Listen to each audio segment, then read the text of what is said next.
यस वर्ष 2026 मा America, Canada र मेक्सिको संयुक्त रूपमा आयोजना गर्ने फिफा विश्वकप फुटबलमा इरानको सहभागिताबारे अमेरिकाका राष्ट्रपति डोनाल्ड ट्रम्पले हालसालै दिएको अभिव्यक्तिले अन्तर्राष्ट्रिय फुटबल जगतमा नयाँ विवाद उत्पन्न गरेको छ। ट्रम्पले सामाजिक सञ्जाल मार्फत प्रतिक्रिया दिँदै इरानको राष्ट्रिय फुटबल टोलीलाई विश्वकपमा सहभागी हुन औपचारिक रूपमा स्वागत गरिएको भए पनि वर्तमान परिस्थितिमा त्यसो गर्न उचित नहुन सक्छ भन्ने धारणा व्यक्त गरेका छन्। ट्रम्पले विशेष गरी टोलीको खेलाडीहरूको जीवन र सुरक्षाको चिन्ताको कारण यस्तो विचार व्यक्त गरेको बताएका छन्।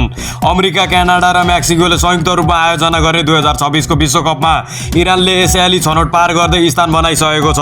प्रतियोगिताको समूह चरणमा इरानको खेलहरू अमेरिकामै आयोजना हुने तालिका रहेको छ।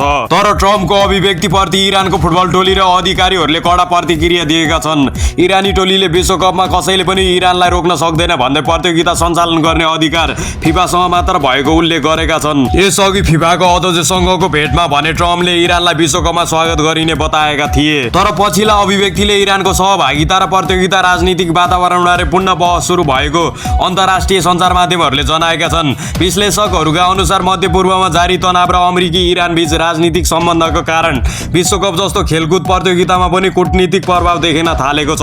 आगामी विश्वकप जुन 12 देखि सुरु हुँदैछ।